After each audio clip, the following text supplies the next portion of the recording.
applicable securities laws. Forward-looking statements are subject to risks and uncertainties, and the company can give no assurance that they will be proved to be correct. To better understand the risks and uncertainties that could cause actual results to differ, we refer you to the documents that Wealthfront files with the Securities and Exchange Commission, including the final prospectus filed in connection with our IPO. Our discussion today will include certain non-GAAP financial measures. These non-GAAP financial measures should be considered in addition to, not as a substitute, or in isolation from GAAP measures. Reconciliations of non-GAAP measures, financial measures, to comparable GAAP measures can be found in our press release accompanying this call, which is posted to our investor relations website at ir.wealthfront.com. With that, I will now turn over the call to David. Thanks, Matt. Last month, we took the company public in what was a significant milestone in the 17 years since we were founded in 2008. Though we are now a public company, what drives us forward every day remains the same: serving our clients who have entrusted us with their wealth. Throughout the IPO process, we had the opportunity to take a number of stakeholders through our long-term strategy and vision in detail. Since many of you on the call today are new to that story, we wanted to begin with a refresh of Wealthfront and the long-term vision and strategy that we are pursuing. Wealthfront began with the insight that advancements in technology could make intelligent investing effortless. We strive to deliver on this insight by prioritizing technology in everything that we do. We've built fully automated services that enable a better client experience, drive faster product and feature velocity, and have generated high gross margins at or around 90% in recent years. This allows us to pass along savings to our clients, delivering better financial outcomes, which in combination with a digital-first user experience, establish, maintains, and grows trust. This trust leads to strong retention, deeper client relationships, and low-cost client growth via word of mouth. This combination has driven adjusted EBITDA margins to over 40% for the last 10 quarters, which has allowed us to reinvest in the business to continue this flywheel. The average age of our clients is 38 years old, and over 3/4 of our funded clients are born after 1980, a group that we define as digital natives. As of the end of calendar 2024, U.S. digital natives represented $16 trillion in U.S. household net worth, or roughly 10% of the total U.S. household net worth. Contrary to popular belief, digital natives have been saving and investing at a rate roughly double that of prior generations, making them the wealthiest generation at their current ages, adjusted for inflation. As a result, this $16 trillion in household net worth is projected to grow at an 11% CAGR over the next 2 decades, even excluding the well-documented benefit of the anticipated generational wealth transfer. This overarching secular trend underpins our long-term strategy: help digital natives who are expected to be the wealthiest generation ever turn their savings into wealth by continuing to service their needs at a low cost in a digital technology-first manner that they've come to expect from services they use throughout their daily lives. Today, we service our clients primarily through our cash management account and investment advisory account offerings. In cash management, we offer an account that combines the features a client would expect of both a checking and savings account.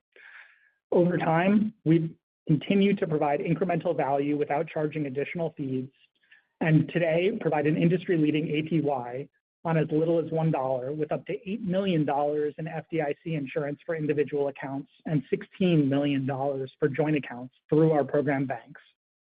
Free instant withdrawals, free wire transfers, and paycheck access up to 2 days early, among other features. In investment advisory, we offer several products across the risk spectrum, the largest of which is our automated investing product. This diversified portfolio of low-cost index funds aims to excel at the 3 things clients can control to reliably improve their long-term after-tax returns: fees, taxes, and diversification. This product does so on an automated basis and at a cost of 25 basis points, roughly 75% less than traditional advisory offerings, while also providing automated tax loss harvesting benefits that have generated over $1 billion in tax savings for our clients that reflect an average client benefit of over 7 times their lifetime advisory fees. We are continuously innovating and prioritize our product development process, not by chasing the latest fads, but by listening to our clients and their financial needs. In the third quarter, we originated our first home mortgage, and as we scale, we intend to offer clients access to low, transparent rates and no hidden fees. We currently have licenses that cover the states of residence of the majority of our clients, and we began this gradual rollout of the product in the fourth quarter, starting with clients in Colorado. Taking out a mortgage has historically been a cumbersome process. We believe we can use technology to deliver a digitally seamless product while also providing our clients a more attractive rate relative to the industry average. Our average client is reaching the home buying stage of their lives, and with our clients having sent over $2.5 billion in wires to escrow and title companies from our platform alone in calendar year 2025, it is clear that it is our clients who are the ones buying homes in the U.S. We believe that we have the opportunity to capture a meaningful share of this volume over time. We also launched NASDAQ 100 Direct in the quarter, the first ever product to offer retail investors the tax benefits of direct indexing in combination with tracking the performance of the NASDAQ 100 index. Wealthfront's NASDAQ 100 Direct is available for 12 basis points annual advisory fee, a fee lower than leading exchange-traded product offerings in the space, with the added benefit of automated tax loss harvesting. This product went from idea to launch in less than 8 weeks, highlighting the accelerating pace of product velocity exhibited by our talented engineering team. Turning to the quarter with key performance highlights, total platform assets of $92.8 billion represented a quarter-end record and were up 21% year over year, driven by cash management assets up 14% year over year to $47 billion, and investment advisory assets up 31% year over year to $45.8 billion. Growth included total net deposits of $1.6 billion in the quarter and $9.7 billion in the trailing 12-month period. Funded clients ended the quarter at roughly 1.38 million, up 20% year over year, with funded accounts of roughly 1.78 million, also up 20% year over year, reflecting 1.3 funded accounts per funded client. During the third quarter, the Fed started to reduce the Fed funds target range, cutting the range by 25 basis points at each of the September and October meetings, and by another 25 basis points at the December meeting. As Alan will describe in more detail when discussing recent monthly trends through December, this rate cutting cycle has resulted in an expected gradual migration of assets from cash to invest that has slowed the pace of cash management asset growth, but has continued to support growth in total platform assets, including to 2 consecutive month-end records at both November and December ends. This dynamic is playing out as expected and reflects the intentional balance of our business model. That is, when interest rates decline, we expect to see a slowdown in cash management asset growth, but an increase in investment advisory asset growth, and vice versa. These transition periods are not new to us, and we prepare for them principally through our product development philosophy.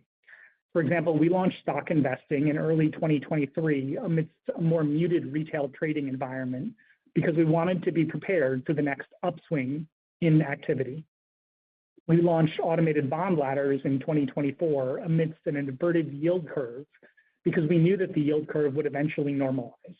And we launched home lending in late 2025 amidst muted industry origination activity because we knew that our average client was nearing typical home buying age. Every product addition was considered with transition periods in mind in order to be on the shelf and available to our clients when the transition eventually came about. We are better positioned today than ever to take advantage of the current transition period with the combination of a broad suite of investment products, overarching platform incentives, and targeted lifecycle marketing campaigns in place.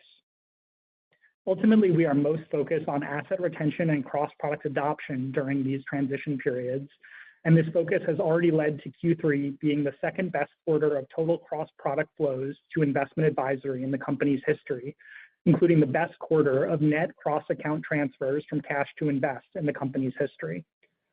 We're encouraged to see these trends remain strong thus far in the fourth quarter. With that, I'll turn it over to Alan to go over the financials. Thanks, David.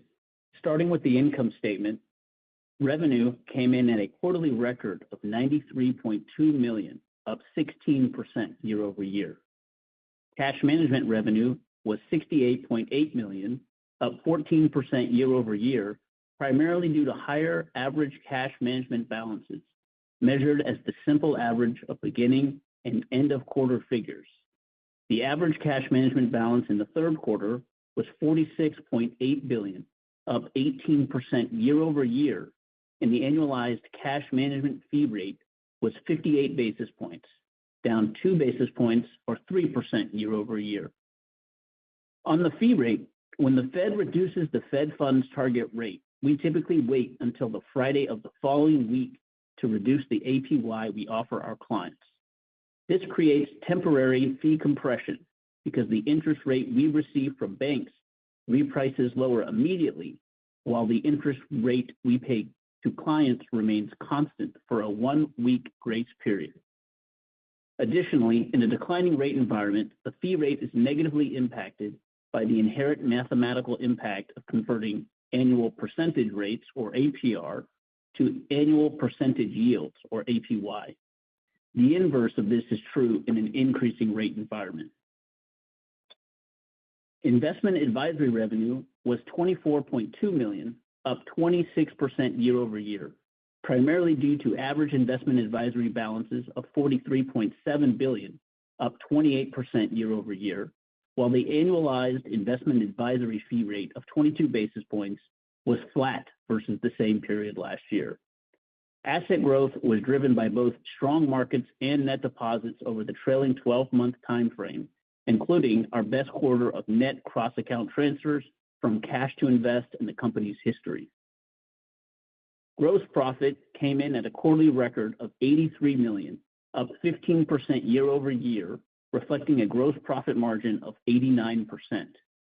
Total GAAP expenses of $61.8 million were up 22% year over year, while adjusted operating expenses, that is, expenses excluding share-based compensation, were $53.7 million, up 11% year over year, due primarily to higher product development expense, partially offset by lower marketing expense.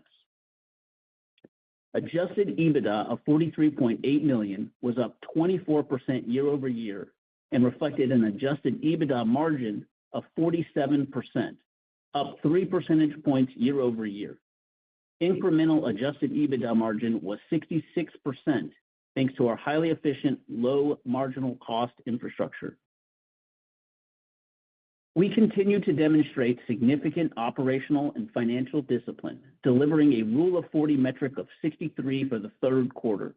This is our 13th consecutive quarter of more than 3 years, exceeding the Rule of 40, and underscores a business model that successfully and consistently balances robust top-line growth with the structural efficiencies of our automated platform.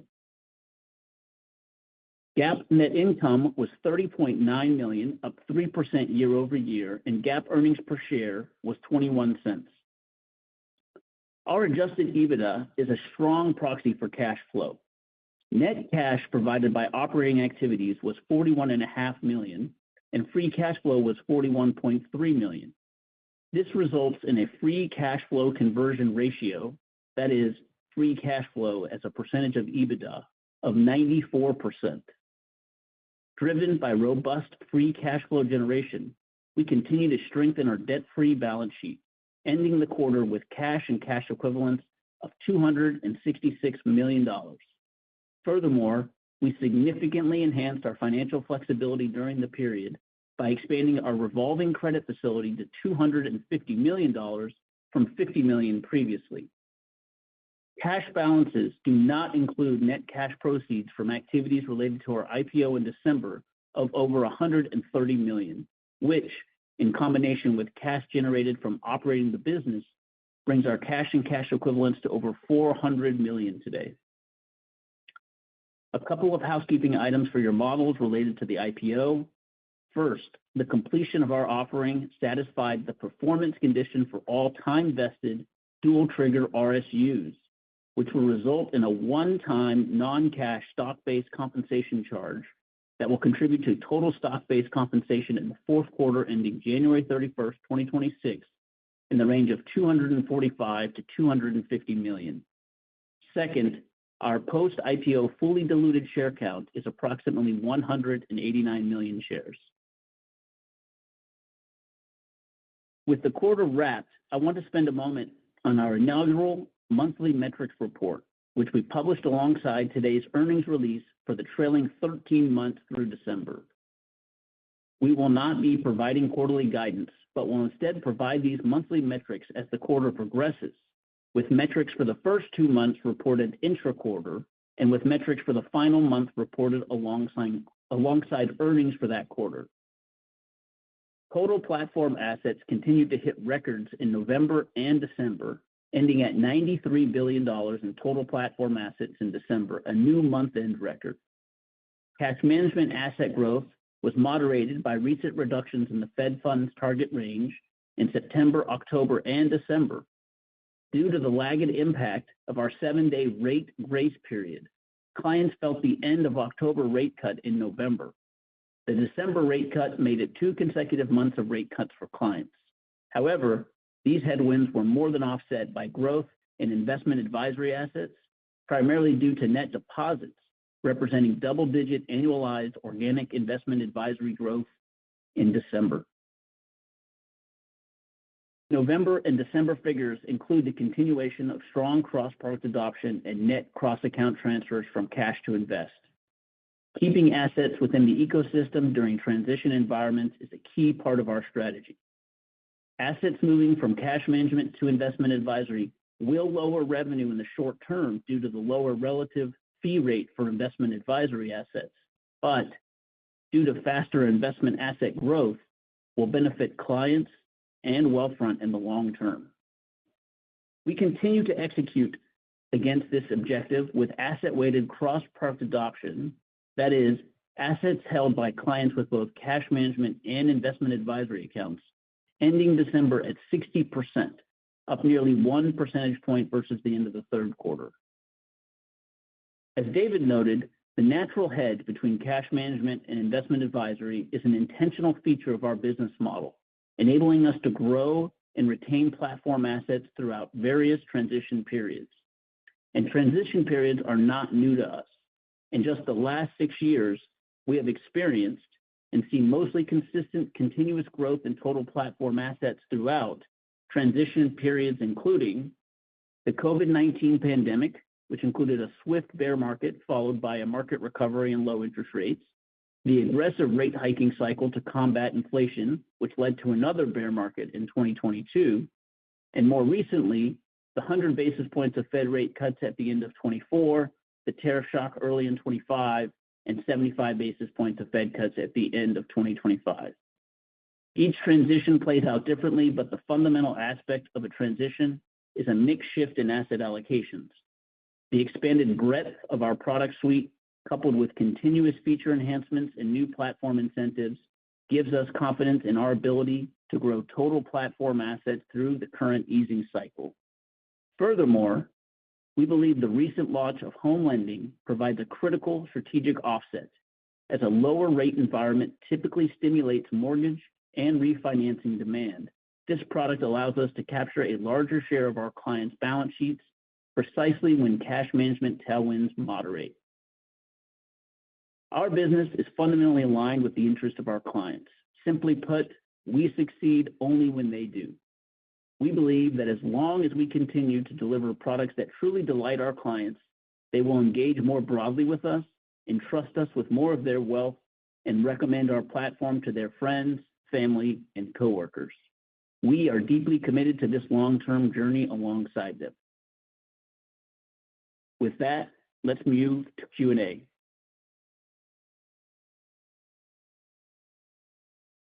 Have a question at this time, press star 11 on your touchtone telephone and wait for your name to be announced.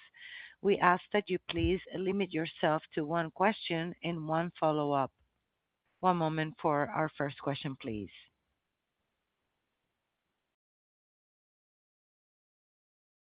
First question comes from the line of Devin Ryan with Citizens Bank. Please proceed. Thanks so much. Good to talk, David and Alan. Congrats on the first earnings call here. I guess we want to start on the mortgage offering and just love to get a sense of any of the early learnings as you guys are just starting to roll this out, kind of what you're hearing from customers. Is it as you expected kind of prior to rolling it out? And then if you can just remind everybody here kind of where you feel like on the product differentiation itself, like what the experience, the benefits are of Wealthfront versus whatever else is in the market right now. Thanks. Yeah. So thanks, Devin. The fundamental offering really is a great digital experience and a great rate that'll be better than they'd find elsewhere. We've made good progress. We originated our first home mortgage in the third quarter and started letting clients off the wait list in November.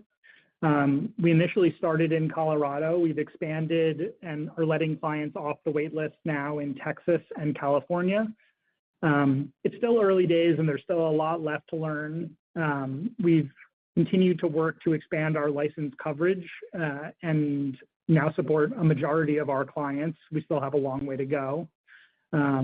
The opportunity size is relatively large. We've sent just from Wealthfront cash management accounts $2.5 billion in wires to title and escrow companies in calendar year 25. You can make some assumptions on the typical down payment to get to an opportunity size, which we believe is both large and we have the ability to take advantage of. As we exit the holiday period, we're still in a relatively low seasonal period for home lending. But early results are promising and we're continuing to stay focused on building for the long term. This is not a journey that's going to take us a few months to be at sort of our peak. We think it's going to be the course of multiple years, give us the opportunity to build an amazing experience for our clients and for prospective clients in the future. That's great. Thank you, David. And then as a follow-up just on the monthlies you're providing, obviously be very helpful to have this, so appreciate that. In terms of the December month, can you share anything around just the customer trends? And the market's a little bit more volatile, but a bit of outflow. So any sense of kind of the dynamics there, and then just kind of momentum in deposit gathering here kind of early into the new year and expectations there would be helpful. Thank you. Yeah, thanks. So, we saw 3 consecutive Fed rate cuts, continue to grow total assets on back-to-back month ends for November and December month ends. When interest rates decline, we expect to see a slowdown in cash management assets and an increase in investment advisory asset growth. Ultimately, our focus is on continuing to grow total platform assets. The internal focus over the last few months and generally during any transition period is on incentivizing cross-product adoption of investment accounts and retaining client assets on the platform, as clients with both accounts are the ones that are most likely to bring more assets to the platform over time. The build out that we've done over the last few years of investment offerings, we think has put us in a great position to be able to help folks adopt investment products in their journey. And I think we've executed cross-product adoption quite well during the recent Fed cutting cycle. Alan mentioned that asset-weighted cross-product adoption is up above 60% at December end. It's up 2% year over year from December 2024, but the total assets that are covered by clients with both cash and investment management accounts has grown by more than $10 billion in that period because we have grown assets while growing asset-weighted cross-product adoption as well. So we feel pretty good about the results that we've gotten from driving cross-product adoption. We think that sets us up well for growth going forward in the future. And it gives us a good opportunity to continue to expand with home lending as we build broader and deeper relationships with these clients. Okay, excellent. Thanks so much, and congrats again on the IPO. Thanks. Thank you. Thanks, Our next question comes from the line of Ryan Tomasello with KBW. Please proceed. Hi, everyone. Thanks for taking the question.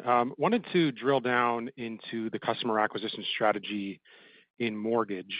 Specifically, how you think Wealthfront is positioned to meet customers before they engage with agents who, as I'm sure you know, tend to control a lot of that referral process on the mortgage side. And if you could also just remind us the structure of the mortgage business, including the partnership with United Wholesale and just the ownership structure, that would be helpful. Thanks. Yeah, thanks, Ryan. The first thing I would say is folks join Wealthfront really to save and invest, and they often have goals in mind. Our financial planning interface gives clients the ability to plan for retirement, plan for sending kids to college. It also helps them plan for buying a home, and that's one of the goals that clients engage with most frequently.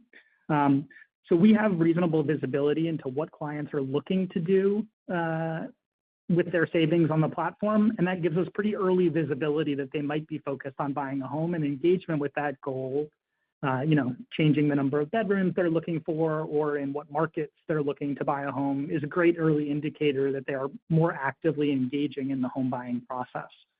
That gives us the opportunity to really present the ease of the experience that we offer if we can support those clients in their home states, get them pre-qualification letters, which generally clients will pull even before they significantly engage with a realtor. So they start to understand what they can afford, and a realtor will often ask for that pre-qualification letter early in the process. We think that gives us a great opportunity to be able to engage with clients very early in their home buying process, even kind of before the home buying process would normally be considered to have started. And as we're able to build that, we also have the ability to add incentives for the home lending process. We have nothing that we've rolled out yet, but it is something that we're actively looking at to provide incentives to help clients save for a down payment on the platform and then actively engage with our home buying experiences as well. Ultimately, we think if we deliver a great experience to clients, that will lead to word of mouth growth for the home lending product like it does for our cash management and our investing product as well. And then on the ownership structure, we are working to revise the ownership structure to have the home lending subsidiary fall under the Wealthfront Corporation umbrella. The ownership structure that we have was formed intentionally to limit exposure of personal financial information of the LPs and GPs of the equity owners of Wealthfront as a private company. That disclosure was required by various state laws. The primary issuance via the IPO helped ameliorate these ownership thresholds, and once fully remediated, we do plan to restructure ownership of the home lending subsidiary. All that said, and discussed in the S1, it's important to note that the relevant management and financing agreements that Wealthfront Corporation has today gives Wealthfront Corporation the ability to direct the activities of Wealthfront Home Lending and absorb and fund all benefits and losses of Wealthfront Home Lending. Great, thanks. Appreciate all that detail. And then in terms of the product development pipeline, as you think about ways to bolster asset retention, curious if the company would consider offering a more traditional self-directed investing product, basically to add another funnel on the investment advisory side of the business to recapture, potential outflows on the cash side in a less favorable rate environment. Thanks. Yeah. So our stock investing product is the closest product that we have today to a kind of standard self-directed account. It's been the second most popular product for account openings over the last few months behind our automated investment account in terms of number of clients getting started there. It is an area of very active focus for us to continue to improve that product experience and give clients who do want to engage with the stock investing product a great experience at being able to self-direct their investment choices. We also see it as an aggregation opportunity to help consolidate existing client assets on the platform so that they can see everything and manage everything in one place. So if you think about sort of our focus areas for investment, we're obviously continuing to do a lot of work on our automated investment account and see opportunities to drive additional value with the product offering there. And I would say our other focus on investing is really in the self-directed stock investing account. Great. Thank you, David. Thanks. Thank you. Our next question comes from the line of Dan Perlin with RBC Capital Markets. Please proceed. Thanks. Good evening, everyone. And again, let me offer my congratulations on your inaugural quarter here post the IPO. The question I have to start with is, you've had historically just a very high referral rate, very organic in nature, to drive a lot of new clients and obviously asset gathering. But now that you've done the IPO, you've got a brand out there clearly that's going to be more obvious to people. I'm wondering what that go-to-market motion might look like. Would you be willing to kind of step up investments there, especially at a time when investors are potentially coming out of cash accounts and moving into the advisory space? Thank you. Yeah, I mean, the first thing that I would say is the business does follow some seasonal patterns and trends. So as we enter Q1 is historically or calendar Q1 is a solid time for signups. Sort of around the same periods that people are focused on going to the gym, they're also focused in making improvements to their finances. Over 50% of our new clients in the last 2 years have been through referrals, and we continue to see referrals be a primary way to bring folks onto the platform. We did make some incentive changes recently, which give us a little bit of flexibility in the way that we do some of our paid marketing. So we added a benefit for new clients joining the platform that are not referred, and then we increased the benefit to the referral product from 50 basis points to 75 basis points, which continues to reserve the best incentive that we offer to existing clients that are referring their friends, family, and coworkers. But at the same time provides an incentive to folks that are either visiting the website organically or the app organically, or are engaging through our paid channels. So I think you can sort of see from that, we are both trying to drive incentives which optimize our ability to convert clients coming in through organic and paid channels, while still trying to make sure that the referral channel is the most valuable channel to come in, both for clients and it obviously is the most valuable channel for us because folks tend to come in with higher asset levels and adopt more products more quickly if they come in through the referral channel.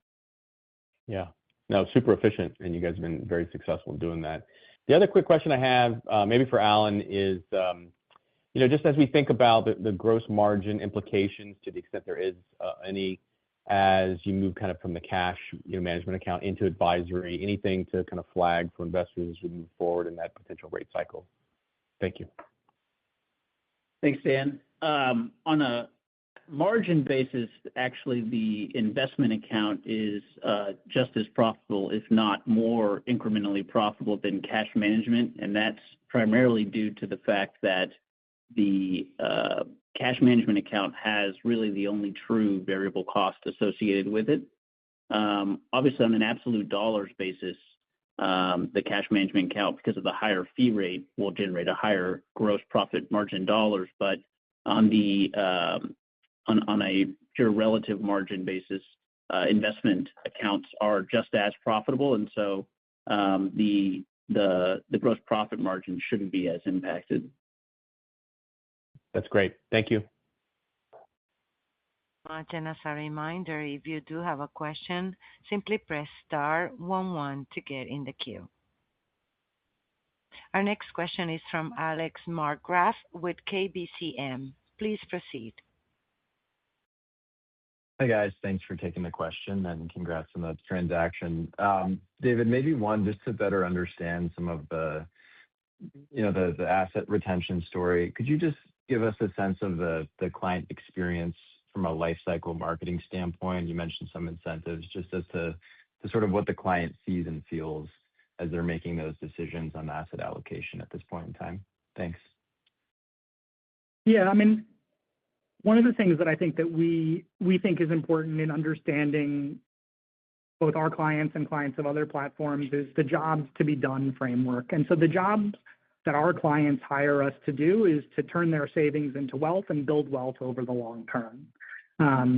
We think that puts us in a position where the life cycle marketing, sort of the ongoing messages that we provide to clients, both in-app and over email and through our content marketing, is focused on growing clients' wealth over time. And so when there are Fed rate cuts, we want to orient clients to other opportunities that exist in product. And the diversity of products that we have gives us the ability to offer products like the automated bond ladder account for folks that might not be ready to sort of put more of their money into equity markets.